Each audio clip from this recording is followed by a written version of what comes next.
Welcome everybody, today we are going to talk to Mr. Konstantin Yefremov, who came to Ukraine some time ago as part of the occupation army of the Russian Federation. After being here for a while, he realized he had to get out. And further, he'll tell you all about it himself. Konstantin, did I present correctly? Did I say everything right or not? That's right. That's right. Then please tell us, starting not even from 21st February 2022, but from February 1st. What did you experience? Where did you serve? What were the conversation? When was the moment that you found out that you were going to go to Ukraine or your unit at all? At the time of February 10, I arrived at the so-called training in the Crimea as a platoon commander of a rifle battalion in the 42nd composition of the Motorized Rifle Division. Such were the talks that no one really believed that there would be a war, that there would be an invasion. I'm sure the high-ranking commanders didn't know anything about it either. We arrived at the firing range, there were no exercises, we just lived there. And then we moved from the Angarsk firing range in Crimea to the north, to the village of Jankoy. And on the morning of February 24th, early in the morning, I heard the sound of artillery, rocket artillery, and all questions fell away. That is, it became clear that the war had begun. I saw who the equipment was branded, they put this sign Z. I went to my commander, the direct commander of the battalion, and told him my wish to quit. He looked me to the Chief of Staff of the division, Colonel Sayenko. I voiced my position to him, to which I heard that I was a traitor, a coward, a deserter, that he would put me in jail. He called me the very last words and I silently walked out, did not listen to him, gave him the machine gun, go into a cab and drove off with a firm determination to quit and not to participate in this. I had already been in the military for 9.5 years at that point. This is my length of service. During this time I did not participate in the annexation of Crimea, I was not involved in the armed conflict in Donbass, I was not assigned in Syria. I tried to avoid it because of my personal beliefs. All of my service has consisted of the last few years, somewhere between 2018 and now, and as the man in platoon commander. I demanded the Chechen Republic and was satisfied with my work. I didn't consider myself a freeloader. As I got into a cab and drove away from where we were stationed at, the division headquarters was located. I received calls from my fellow servicemen. Colonel Sayenko called them, explained that I was a traitor, that he would put me in jail, that he had also sent the military police after me, and my data had been passed on to the Russian Interior Ministry. At that time, at the exit from the peninsula, at the Crimean Bridge, and at all the intersections along the motorway, the prosecutors, officers, and military police were already on duty checking the documents of servicemen. I started to call a lawyer, somehow to find a way out of this situation. The military lawyer said that I should write a report, but I could do this only at the point of permanent deployment in Grozny. Then it was unclear to me how best to act, what best to do. I am not justifying myself, I am not whitewashing myself. Now I realize that I had to try to leave no matter what. And everything that happened afterwards was just consequences of the fact that I was cowardly. I chickened it out, to put it bluntly. I should have to be more decisive. But at that moment I wanted to find a solution so that I would not participate in this madness and stay free, not to go to jail, not to lose money. I'm poor. I come from a poor family. I live with my mother in 27 square meters in Russia. Having resigned in the end after 3 months of my stay in Ukraine, I lost my savings and good salary. But all this was certainly not worth being there for 3 months. I blame myself for this. I will not forgive myself for it. I hope that this was the first and last time in my life that I was cowardly and made such a mistake. Now I will try to correct this mistake, because I believe that I am guilty, and I crossed the border of a sovereign state with a weapon in my hands. I assume you served in Chechnya, Yes, so it's a permanent deployment site. yes. How did you end up in Crimea and why? We were sent to the Crimea for the exercises, and before we were sent to the Crimea, I was appointed from the position of the commander of the demining platoon to the position of the commander of the rifle factory of the combined battalion. Such battalions were created 3 right before the exercises. And why it was done, why I cannot know. Why it was done. But in such rare unit there were drivers, cooks, and there were no riflemen, but these were the units that were made. Well, that's the way it's done. I've talked to a lot of poor people and I realize that this story isn't exclusive to you.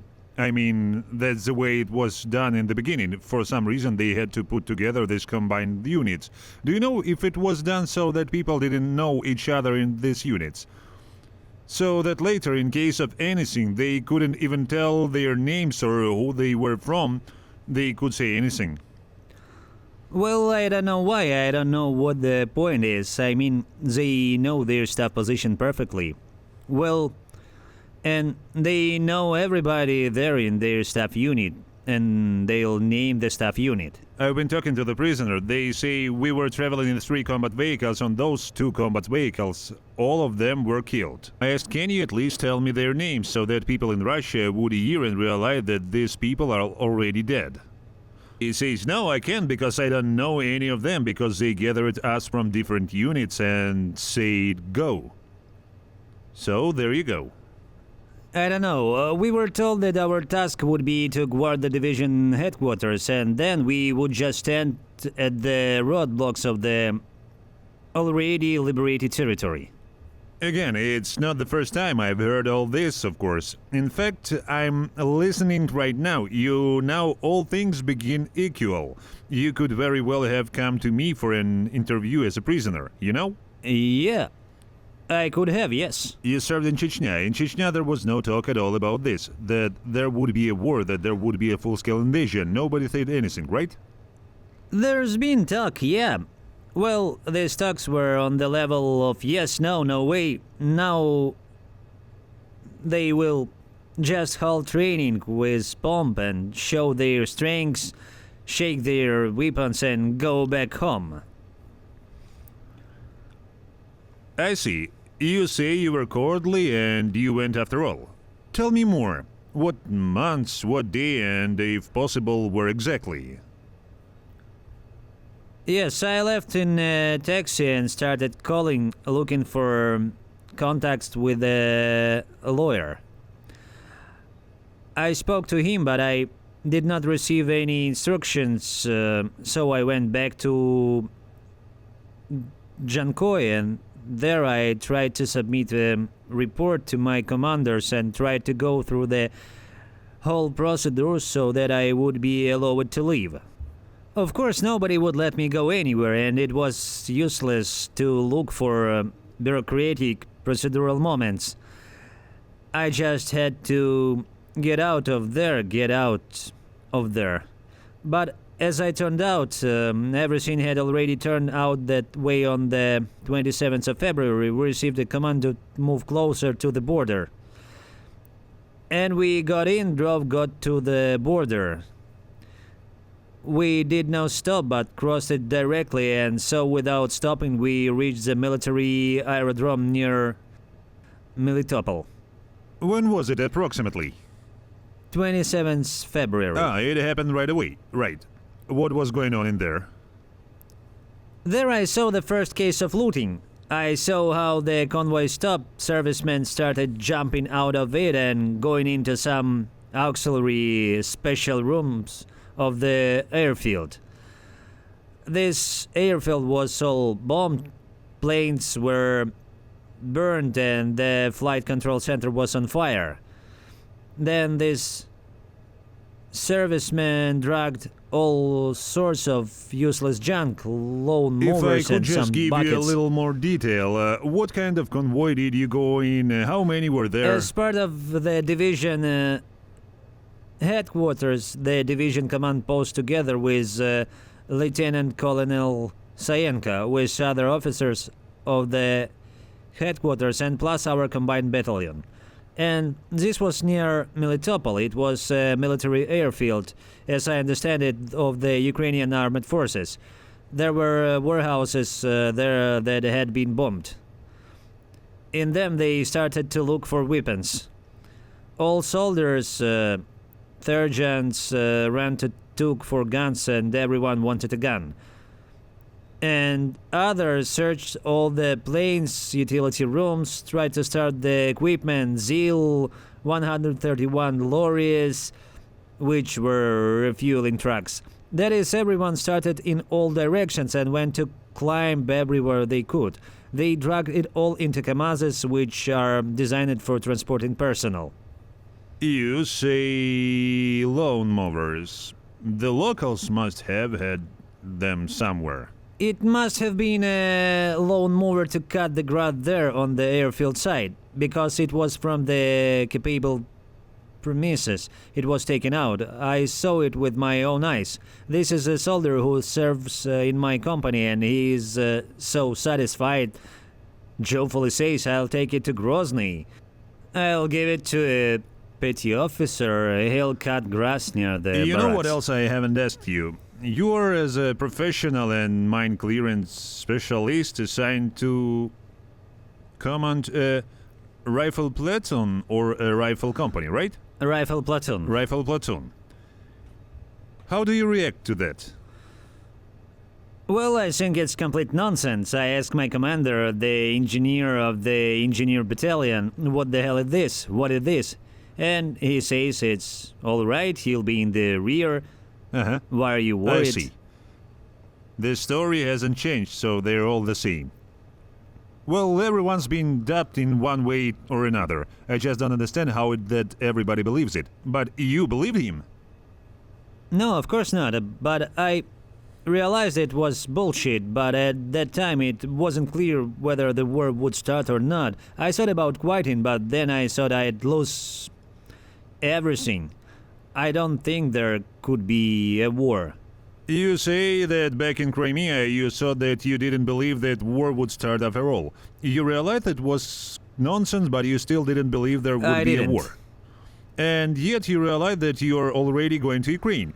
You're being sent there. Or did you not realize it at that moment? No, we didn't realize. Even when we left the firing range of Jankoy, there were even more subscriptions then. But also doubts went away when I heard cannons, artillery, booms. That's when all doubts went away. And it became clear that the war had begun. But on the 27th February, when you were traveling, you already understood specifically that Yes. you were going to Ukraine. There's no way. Yes, Did everyone know? everyone knew. Got it. And you say the airfield in Melitopol was robbed. And then what happened? Further away, there was a command post of the division, and we were constantly bombarded with rockets. Our air defense was going off. We were there for about a week or so, about 6 days. Then we were further divided into groups. Servicemen of this free battalion, and me among them, were assigned in such a way that an officer and subordinate personnel, including 10 people, were assigned to guard the artillery. I was assigned to one such group as a commander. And on the 3rd of March, they sent me to the artillerymen. They brought them in, dropped them off, and said, guard them.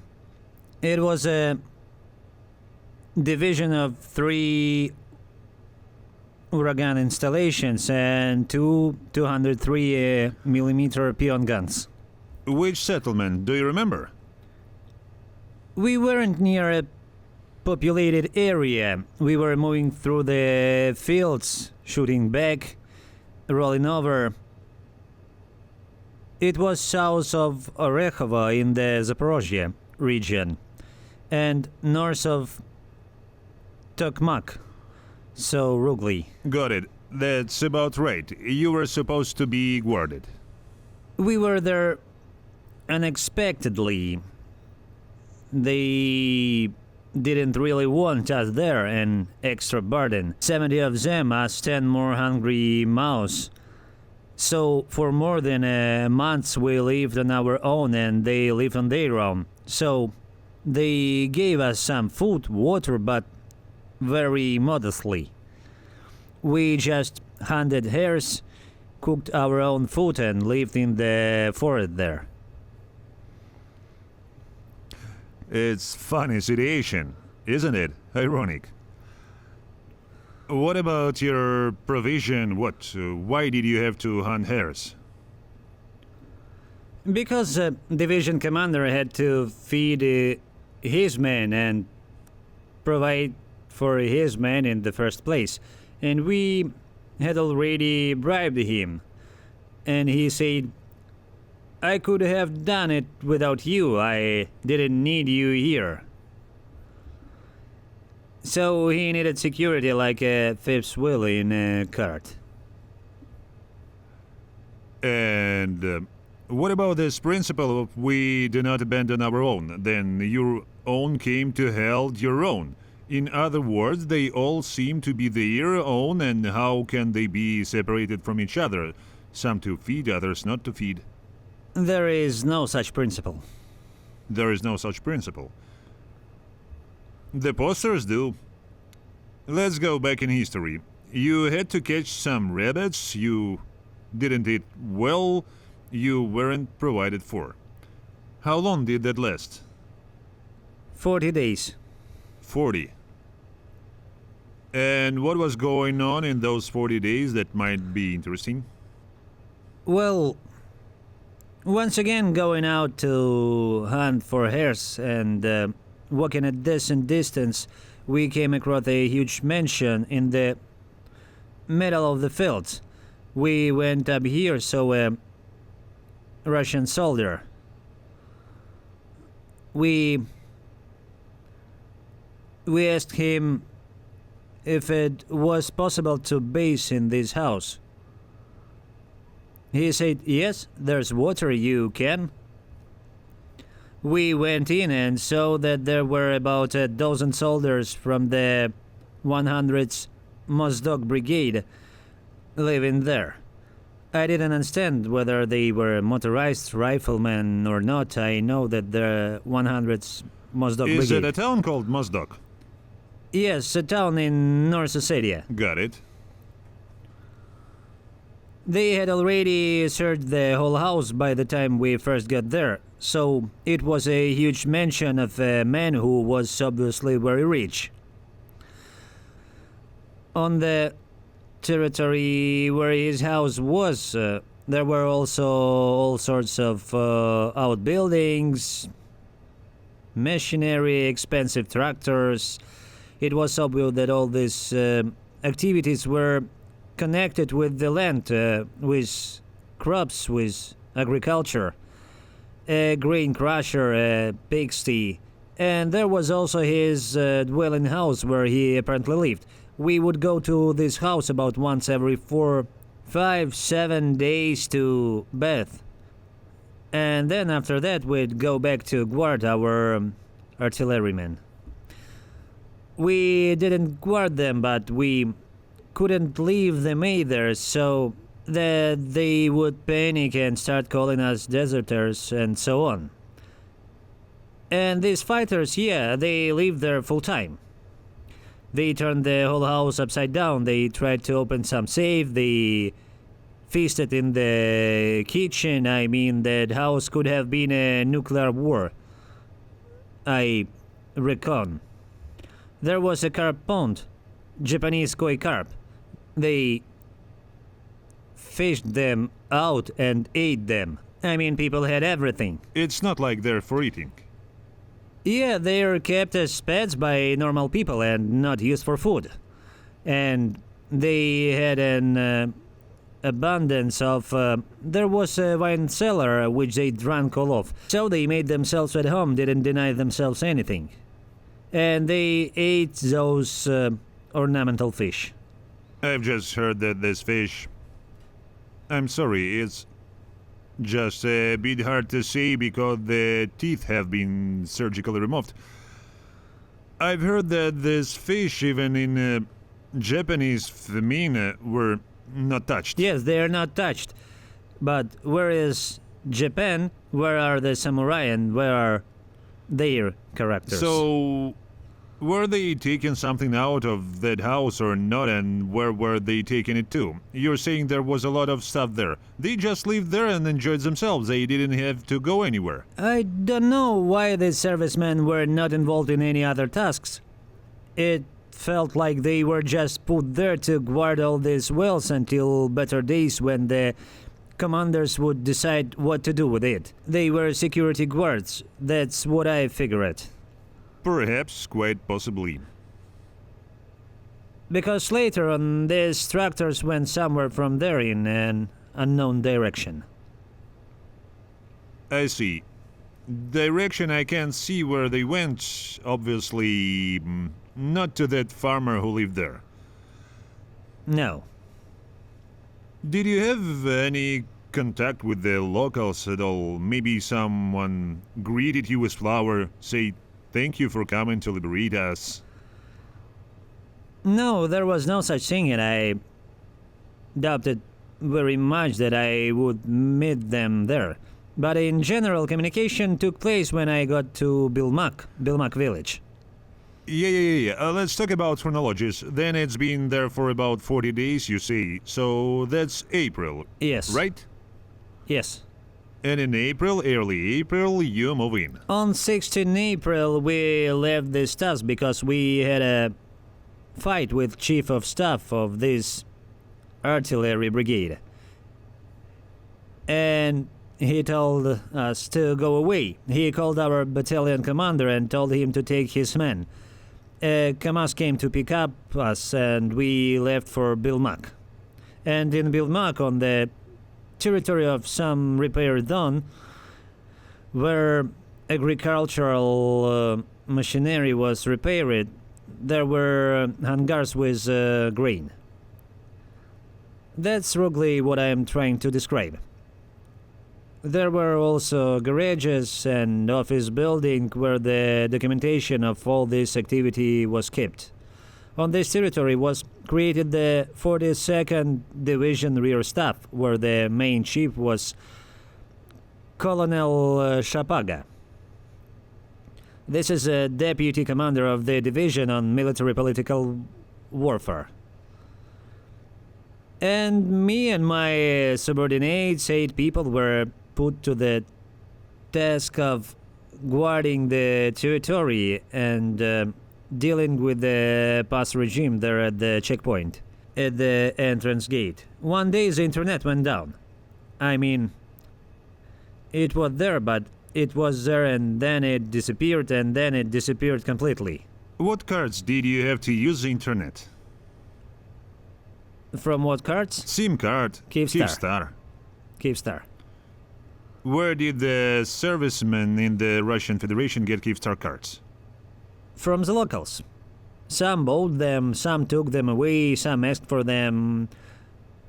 Often blocked afterwards if a military man took the card. They blocked them. We had SIM cards bought in Tokmak. We came to Tokmak, exchanged the rubles for dollars from local taxi drivers, bought hryvnias for dollars or bought hryvnias immediately. Basically, nobody needed rubles. They bought dollars, bought hryvnias for dollars, and bought the SIM cards for hryvnias. So before you went to Bilmak, you also went to Tokmak. We've been to Tokmak too, yes. But we went to Tokmak by ourselves to eat. Oh, so it's close. What is close enough for you to drive out there? Yeah, that's right. Got it. Got it. Okay. The internet's down. The internet went down and no one at that time knew why, for what reason. Then it turned out that when there was fighting in Mariupol and the 36th Marine Brigade of the Armed Forces of Ukraine was already surrounded. They were, as far as I know, defending the Ilich plant, which is next to the Azovstal plant. They made a decision to leave to break out of this encirclement. That's 250, 200 people. That's the number I heard.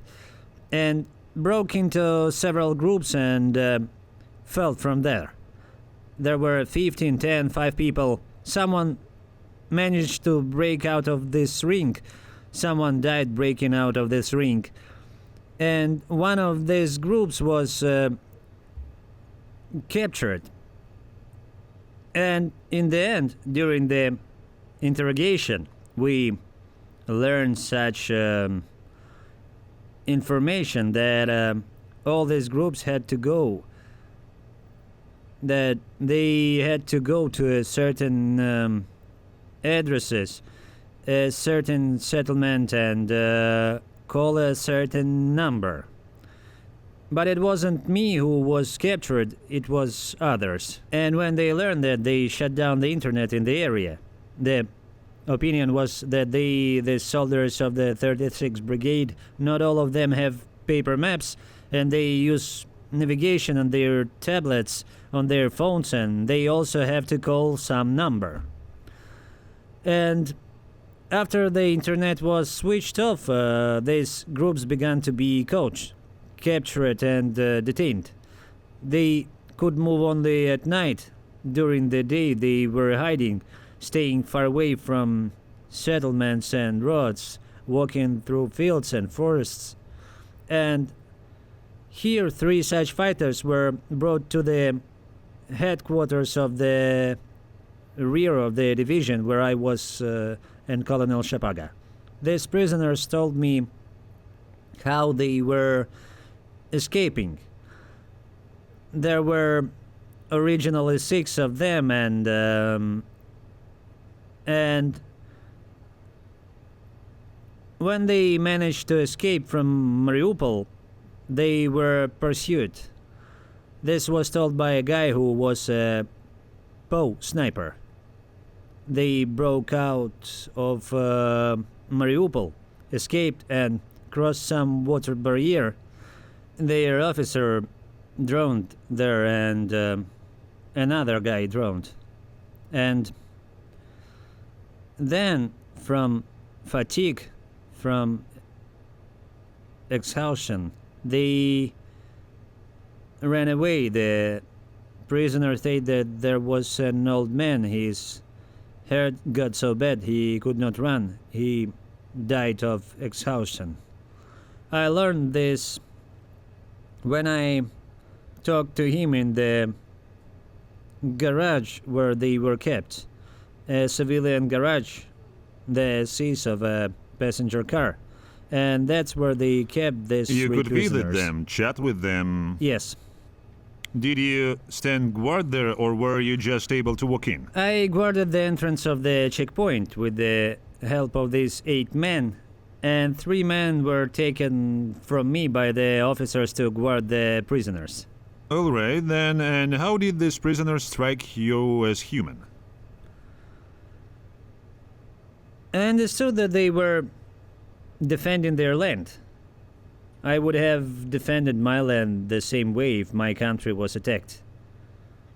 They're just regular people, soldiers of their country.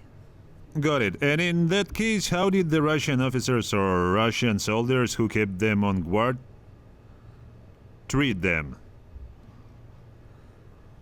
All of them were considered nationalists. All of them were considered banderites and other names like that.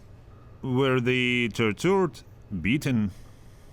Yes, Colonel Shapaga and Major Dutov, the commander of the composite battalion in which I was serving at that time, interrogated these 3 prisoners, and as far as I know, at least 20 other prisoners from the same brigade who were in other settlements near Bilmak. They were close. Colonel Shapaga interrogated, asked such questions in the form of a demand from each of these prisoners of war, told them to give the names of the nationalists. He would say something like this: "Who is a nationalist in your battalion? Give me the surname. Who is in your platoon? Who is in your company?" They couldn't answer this question. They didn't understand what he was talking about, so they told him, "We are servicemen. We are not a special battalion, some PMC battalion or something. We are ordinary regular servicemen of the Ministry of Defense of our country. We do not have and have never had such a thing." In response, he beat them. Major Dutov had a wooden bat. He would jump up and start hitting them on their legs, on their knees, on their fingers. For hours these interrogations took place, after which the prisoners were brought back to the garage and locked up there. The next moments So I understand correctly that the Russian officers' interrogation of Ukrainian military personnel was to beat the names of some nationalists out of them. This was the main leitmotif of Colonel Shapaga, and the most frequent question he asked and demanded an answer was, "Give me the names of the nationalists." Of course, he asked them their positions, the number of servicemen. So he asked them all a formal question, and when he heard this guy say, "I'm a sniper,"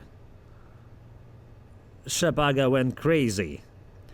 He just went crazy. He started to take all his aggression, all his anger out on this guy. I know he was born in 1993. Unfortunately, I don't remember his name, and the names of the other 2 both.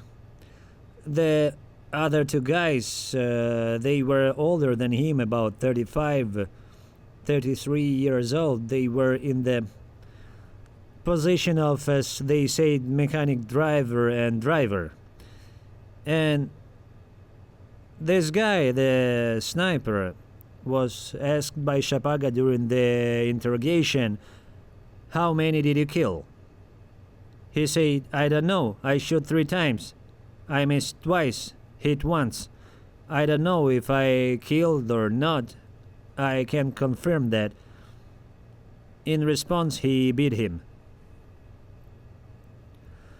These interrogations went on for a week at least, and literally every day, and sometimes even at night, Colonel Shapaga would get drunk and call the soldier who was guarding them. He brought the prisoners in. They were blindfolded. He could pull down the trousers of the sniper, the guy, and ask him, "Are you married? Do you have a girlfriend?" And he say, "Yes, I have a girlfriend." The colonel would say, "We are gonna stick a mop in you and send the video of your girlfriend." Or he could shout something like, I don't know why he mentioned nationality. "Now I'll get a Dagestani and he'll rape you. And we'll take a picture of that too and send it to your girlfriend." But it didn't come to that. He was just crazy. This colonel was crazy about what he was trying to accomplish. All right, just so I don't forget, so I'll ask, how much of the Russian military supported these colonel's actions? We were in was about 70 persons. Oh, I mean 70%, that's right? It's okay. So they can be treated exactly the same here, right? They don't like to be treated like that, right? You know, Vladimir, those people who were there, they were not on the front line for a single day. They were in the rear all the time, and they were all trying to break through to get past this guy who was guarding the prisoners in the garage, but to hit them, to talk to them, to insult them. One day, one soldier came in and kicked this sniper guy in the face and broke his nose. What was their fate? I understand that all these prisoners were from the 36th Marine Brigade of the Armed Forces of Ukraine, right? Yes. What's their fate? What do we know? Now, when the Kamaz came to pick them up, they took them to Melitopol.